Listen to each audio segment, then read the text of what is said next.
দাজ্জালের নাম তো আপনারা শুনেছেন, ভয়ঙ্কর ডেঞ্জারাস একটা ক্যারেক্টার। পৃথিবীর শুরু থেকে শেষ পর্যন্ত এর চেয়ে বড় ফিতনা আসেনি, আসবেও না। দাজ্জালের ফিতনা, সে তার এক চোখ থাকবে, আরেক চোখ এরকম বন্ধ থাকবে, এখানে লেখা থাকবে কাফারা। কোনোভাবেই তাকে দমানো যাবে না, হত্যা করা যাবে না। আল্লাহ নবী ঈসা আলাইহিস সালাম তাকে হত্যা করবেন। তো যে ব্যক্তি সূরা কাহাফ তেলাওয়াত করবে, সূরা কাহাফের প্রথম 10 আয়াত বিশেষ করে মুখস্থ রাখবে, আল্লাহ তাআলা উসিমা মিন ফিতনাতিদ দাজ্জাল, দাজ্জালের ফিতনা থেকে তাকে বাঁচাবেন। তা আমরা দাজ্জালের ফিতনা থেকে বাঁচতে চাই কি চাই না? আমরা যেন সূরা কাহাফের প্রথম 10 আয়াত মুখস্থ করি, সূরা কাহাফ যেন জুমার দিন আমরা তেলাওয়াত করি।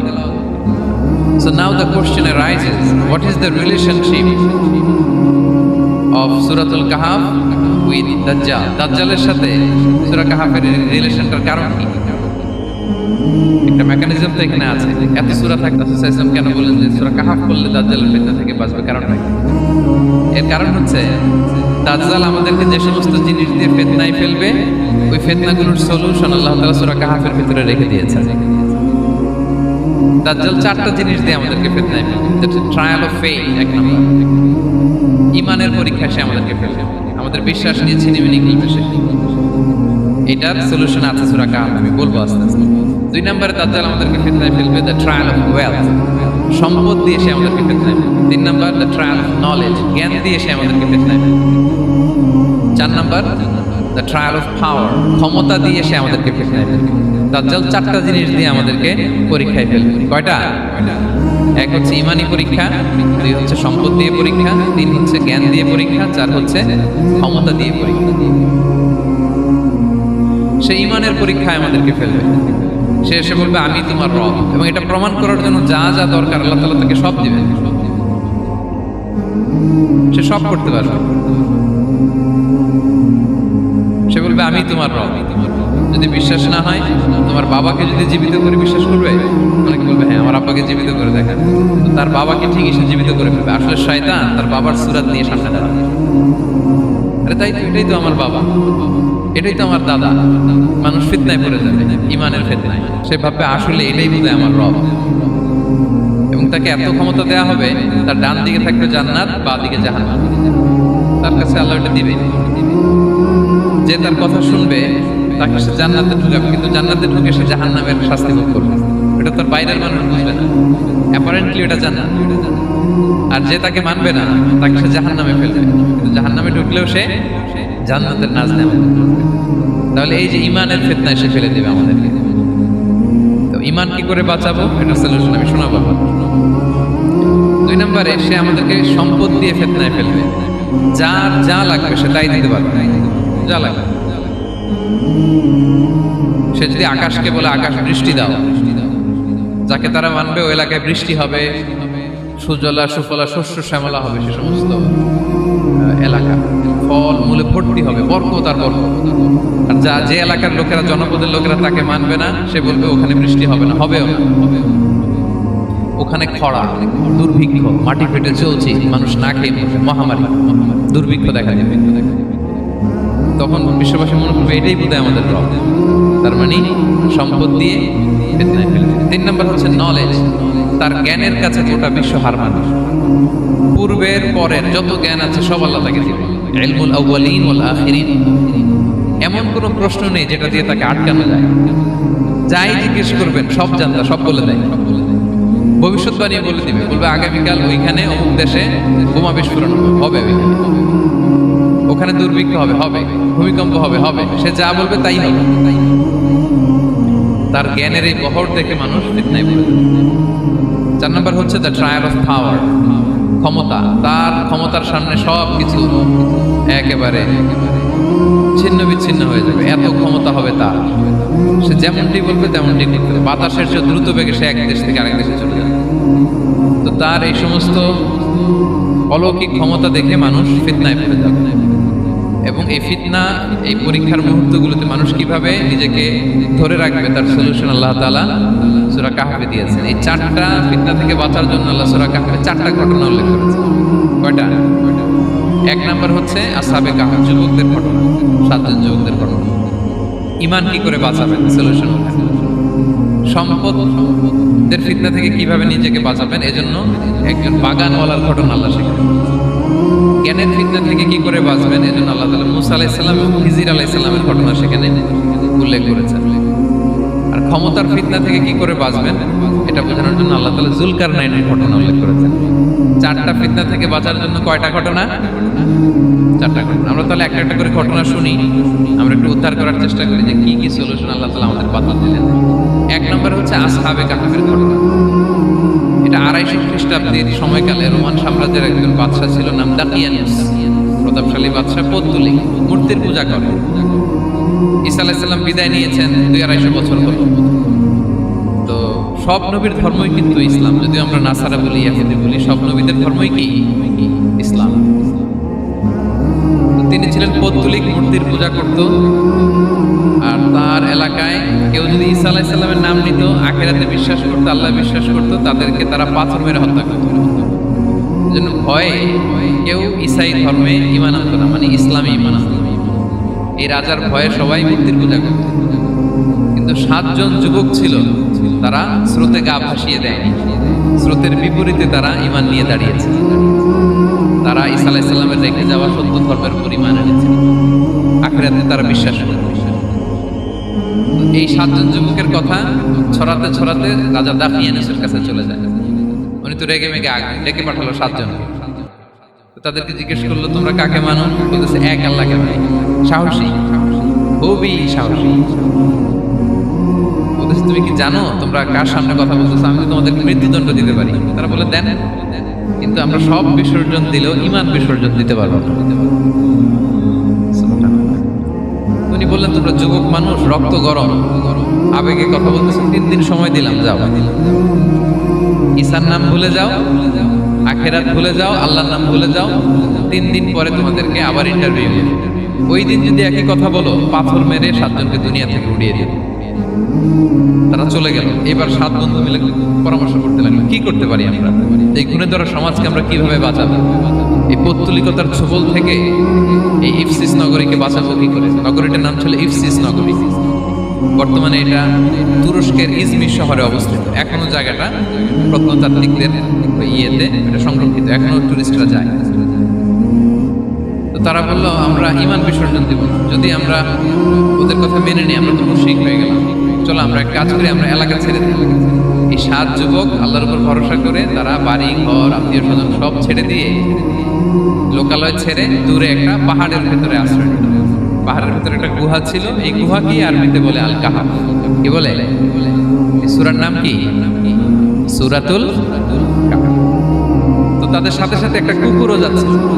তারা বারবার তাড়িয়ে দেওয়ার চেষ্টা করতেছিল কুকুরটাকে, যাতে না যায়, কিন্তু কুকুর শুধু কান্না করে তার সাথে যাওয়ার জন্য ঘেউ ঘেউ করতেছিল। এই কুকুরটাকেও সাথে নিল।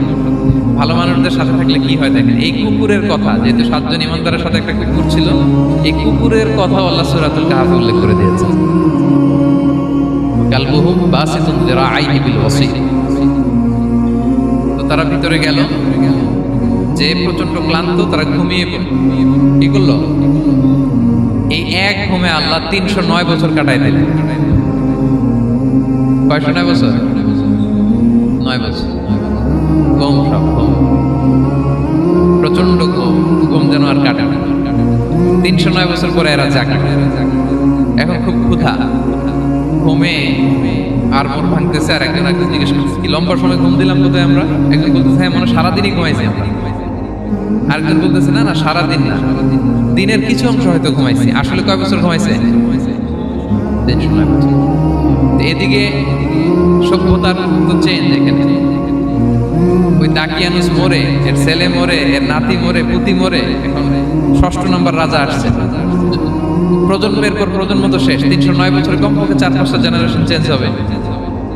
জেনারেশন চেঞ্জ হয়ে, এলাকা চেঞ্জ হয়ে, তারা যে স্বপ্ন দেখেছিল এই ইফসিস নগরীতে কালিমার পতাকা উঠবে, তাদের স্বপ্ন আল্লাহ বাস্তবায়ন করেছে। 309 বছরের ব্যবধানে এই এলাকার সবাই মুসলিম হয়ে গেছে। আল্লাহ চাইছিলেন ওদেরকে দেখাবে এটা, স্বপ্নটা যে বাস্তবায়ন হয়েছে এটা দেখাবে। ঘুম থেকে উঠছে, একজনকে তারা বললো যে লুকায় লুকায় চাদর মুড়ি দিয়ে কিছু রুটি নিয়ে আসো বাজার থেকে, যাতে তোমাকে না চিনে। চাদর মুড়ি দিয়ে যাও। কিছু পয়সা ছিল, মুদ্রা দিয়ে দিয়েছে। তো সে যে যখন দোকানদারের কাছ থেকে রুটি নিছে আর মুদ্রা দিছে, দোকানদার বলে এই মুদ্রা কোথা থেকে আসলো? 309 বছর আগে মালয়েশিয়াতে রিঙ্গিট ছিল কিনা জানি না, যেভাবে ওরা ট্রানজাকশন করতে পারে যেটা ছিল ওইটা যদি এখন কেউ দেয়, রাজধানী বিলাসে খাবার পাওয়া যাবে? হ্যাঁ। তো রুটিওয়ালা বলে তুমি বর্তমান সময়ের মুদ্রা দাও, এটা দিচ্ছ কেন? বলতেছে এটা তো বর্তমান সময়ের মুদ্রা। বলতেছে এই যে মুদ্রার মধ্যে দেখো কোন সালের সিল দেওয়া, এটা তো শত শত বছর আগে। বলতেছে কি বলে শত বছর আগে? আমি তো আজকে সকালেই বাজার করলাম, ওই বাজার করে যে টাকাগুলো ছিল ওইটাই তো পকেটে। বলে কি নিশ্চয়ই তুমি গুপ্তধনের সন্ধান পেয়েছো, হিডেন ট্রেজার। বলো, মানে তার সাথে এদের কথাবার্তা কিছু মিলতেছে। পরে তাকে ধরে ওই সময়কার রাজার কাছে নিয়ে গেছে। ওই রাজা আবার মুসলিম, সবাই মুসলিম। সে যা বলে এরাও কেউ বিশ্বাস করে না, এরাও যা বলে এও বিশ্বাস করে না। আর এলাকায় এর বাড়িঘর আসবে কোথা থেকে? এর নাতি পুতি যা আছে 5-6 পুরুষ তো মরে সবাই কবরে। তখন তার কথা শুনে সবাই অবাক। তো এটা মিলানোর জন্য তারা 309 বছর আগের দাকিয়ানুস বাদশার সরকারি যে নথিপত্র, পুরাতন ছিঁড়া নথিপত্র তারা বের করে দেখেন ঠিকই দাকিয়ানুস নামে এক বাদশা ছিল। আর অনেক শত শত বছর আগে মোস্ট ওয়ান্টেড 7 জন যুবক ছিল যাদের ব্যাপারে এক্সিকিউশনের অর্ডার ছিল। এখন দেখে তারা অবাক। লম্বা ঘটনা আমি শর্ট করে বলতেছি। পরে সবাই মিলে তাকে সহ গুহায় গেল। গুহায় যাওয়ার পরে সে বাকিদেরকে ডাকতে গুহার ভিতরে ঢুকলো। আল্লাহ তাআলা 7 জনকে ওইখানে মৃত্যু দিয়ে দিলেন। চিরকালের জন্য এই 7 জন ঘুমায় পড়ল। আর এলাকাবাসী রাজা সহ ওইখানে তারা একটা মসজিদ নির্মাণ করল। This is the story of আসহাবেল কাহাফ। এলাকাবাসী যদিও মুসলিম হয়েছিল, কিন্তু আখিরাতের ব্যাপারে তাদের একটা সন্দেহ ছিল যে আসলে মানুষ মরার পরে কি আবার জীবিত হবে? মৃত্যুবরণ করার পরে আবার মানুষ জীবিত হবে? তাদের মনের মধ্যে একটা সন্দেহ ছিল যে আসলে মারা গেলে মানুষ আবার উঠতে পারে। তাদের এই সন্দেহ দূর করার জন্য আল্লাহ তাআলা এই 7 জনকে 309 বছর ঘুম পাড়িয়ে আবার জীবিত করলেন। সুবহানাল্লাহ। তাহলে ঈমান কিভাবে বাঁচাতে হয় এটার প্রেরণা আমরা এই 7 যুবকের কাছ থেকে পাই। এখানে যেটা আমরা শিখি প্রিয় ভাইরা, 1 নম্বর লেসন হচ্ছে আমাদের গুড কোম্পানি লাগবে, রাইটাস পিপল, মানে আমাদের সার্কেলটা ভালো হইতে হবে। তাদের 7 জনের সার্কেলটা খুব ভালো ছিল, ফলে তারা বিপথে যায় না এবং তারা এমন শক্ত সিদ্ধান্ত নিয়েছে যে আল্লাহ তাআলা সেটাতে বরকত দিয়েছেন, গোটা সমাজকে আল্লাহ তাআলা চেঞ্জ করে দিয়েছেন। এটা হচ্ছে 1 নম্বর লেসন। আপনি ঈমান বাঁচাতে হলে আপনার সার্কেল ভালো লাগবে। বুঝবেন যে এলাকায় যাবেন ওখানে নামাজি সার্কেল কারা আছে, ওখানে জ্ঞানী গুণী সার্কেল কারা আছে, ওখানে ভালো কাজ করতে চায়, একে অপরকে সহযোগিতা করে, কল্যাণের পথের যাত্রী কারা আছে বুঝতে হবে আপনাকে।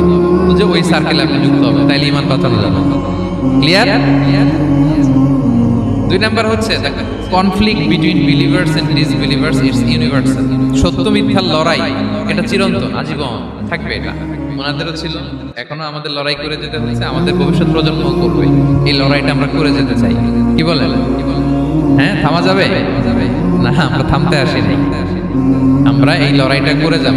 আমরা সত্যের কথা বলেই যাব ইনশাআল্লাহ। বলেন। 3 নাম্বার হচ্ছে যে লেসনটা আমরা পাই, অনেকগুলো লেসন, আমি খুব প্রেসাইজলি বলতেছি। যুবকরা চাইলে একটা সমাজকে পাল্টে দিতে পারে। এই পৃথিবীতে যত বড় বড় বিপ্লব হয়েছে এগুলো যুবকরা এনেছে। তারা হচ্ছে সভ্যতা করার কারিগর। আসহাবে কাহাফ আমাদের এই সময়ের নওজওয়ানদের জন্য প্রেরণা। তারা আমাদের জন্য প্রেরণার বাতিঘর। তারা যেমনি ঈমানকে রক্ষা করেছে, আমাদের যুবকরা চাইলেও তাদের ঈমানি চেতনা দিয়ে, স্পিরিট দিয়ে সমাজটাকে পাল্টে দিতে পারে। কি বলেন? এখানে বেশিরভাগই তো যুবক। হ্যাঁ, গুড সার্কেলে থাকবেন তো আপনারা? সত্যের পক্ষে সবাই থাকবেন তো? আল্লাহ তাআলা কবুল করুন। আচ্ছা, এবার 2 নাম্বার ছিল সম্পদের ফিতনা, কিভাবে বাঁচবেন। আসহাবে কাহাফের পরে সূরা কাহাফে আল্লাহ তাআলা একজন বাগানওয়ালার ঘটনা বলেছে। 2 জন বন্ধু, একজন একটু গরিব, সে বিশ্বাসী, আরেকজন ধনী, সে অবিশ্বাসী। তাকে আল্লাহ তাআলা বিশাল বড় খেজুরের বাগান আর আঙ্গুরের বাগান দিয়েছেন, বিশাল অনেক বড় বিজনেস ম্যাগনেট। তো এই সম্পদের অহংকার সে করত। সে প্রায় তার গরিব বন্ধুকে বলতো যে তোর চেয়ে আমার সম্পদও বেশি, সন্তানও বেশি, জনবল বেশি, লোকবল বেশি, অর্থবল বেশি, সব বেশি। অহংকারে তার পা মাটিতে পড়ত। আর সে আখিরাতে অবিশ্বাস করত এবং সে বলতো যে এই সম্পদ আমারে বাঁচাবে, চিরকাল আমাকে স্মরণীয় করে রাখবে, এই সম্পদ কোনোদিন যাবে না। অনেক বড় বড় ধনীরা আছে তারা এরকম মনে করে যে আমি এত বড় সিআইপি, আমি এত বড় বিজনেস ম্যাগনেট, এই দিন বোধহয় আর চেঞ্জ হতে পারে না, আমার আজীবনই বোধহয় এত পাওয়ার থাকবে, এত সম্পদ থাকবে। এটা ভুল ধারণা। এটা কি ভুল ধারণা?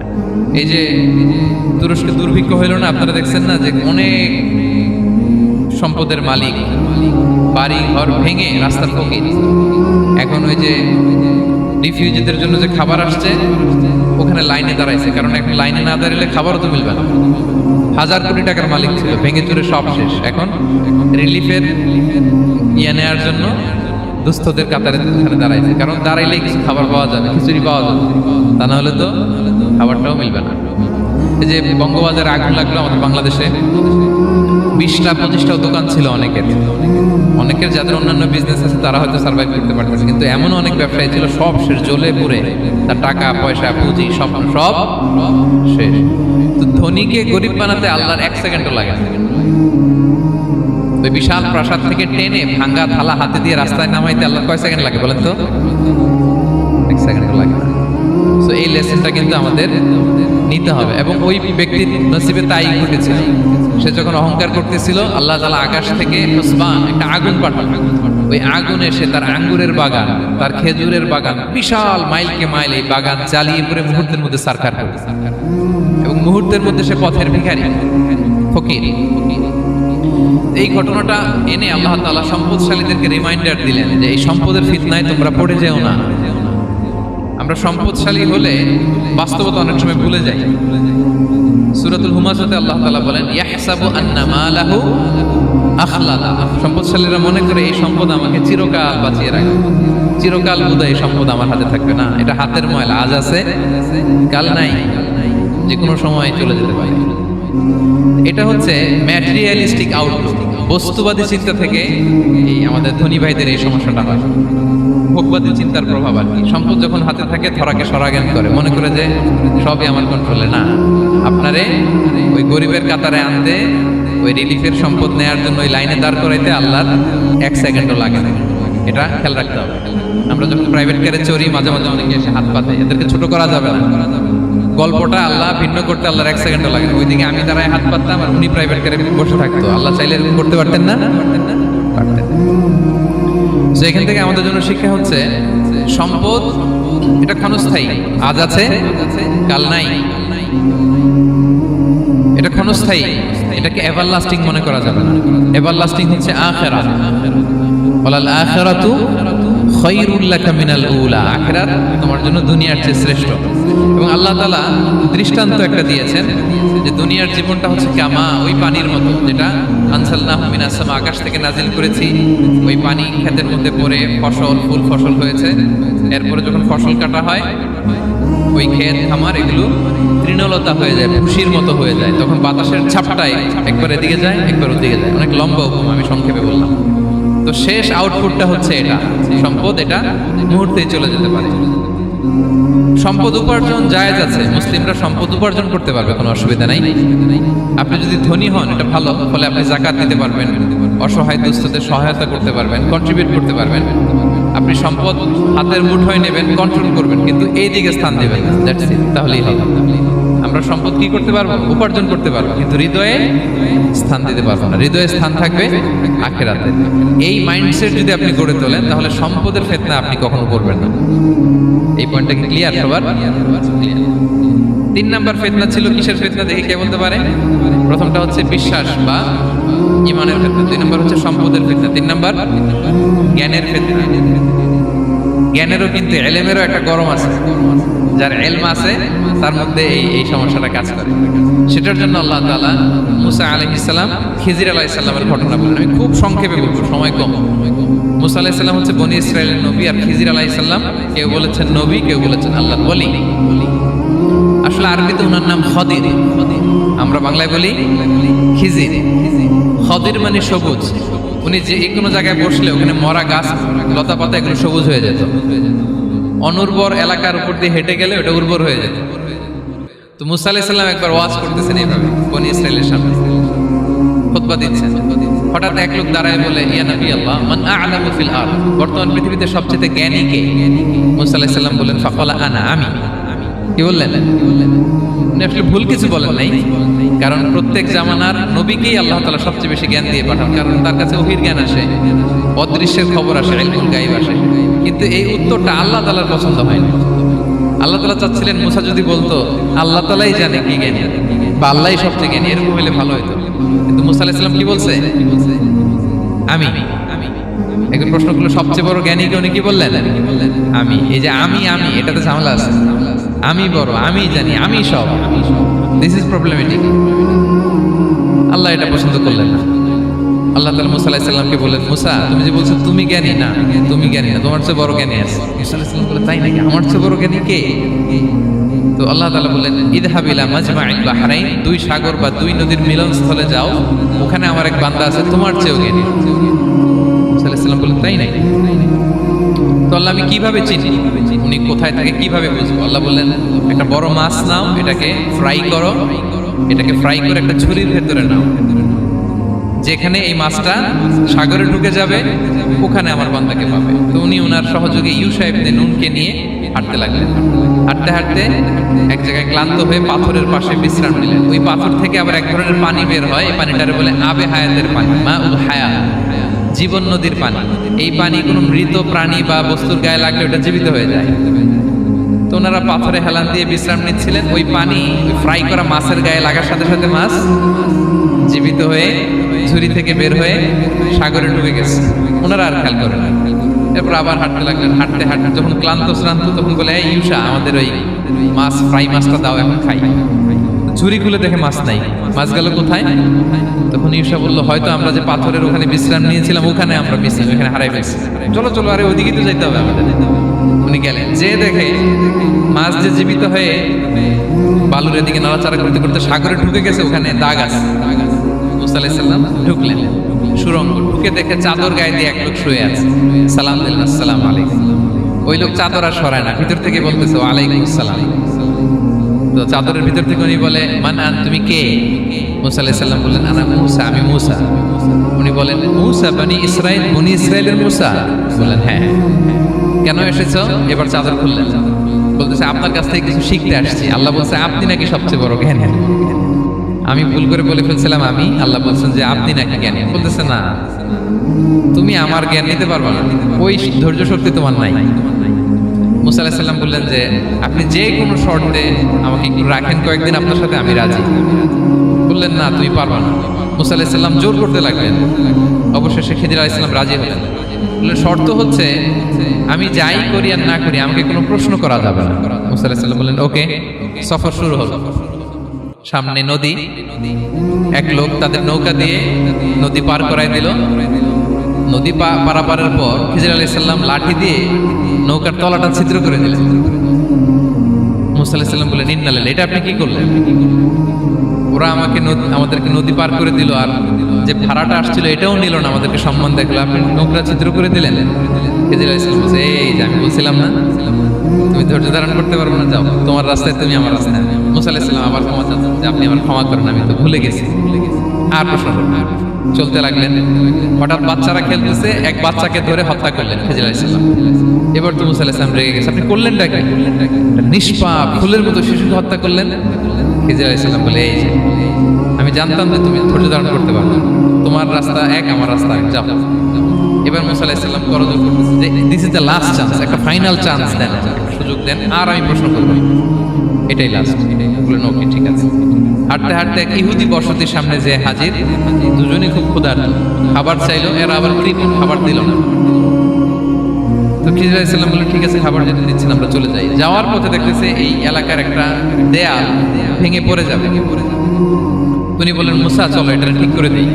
দুইজন মিলে প্রচন্ড ক্ষুধায় এটা সেটা এনে দেয়ালটা তৈরি করেছে। মুসা আলাইহিস সালাম তো এমনি রাগী, পেটে আবার ক্ষুধা, আবার বলছে কিছু বলাও যাবে না। তিনি এবার আর প্রশ্ন করেন, বলতেছে, ওরা এত কিপটামি করলো আর আপনি এটা করে দিলেন, আপনি তো চাইলে এটা টাকা নিতে পারতেন, পারিশ্রমিক নিতে পারতেন চাইলে।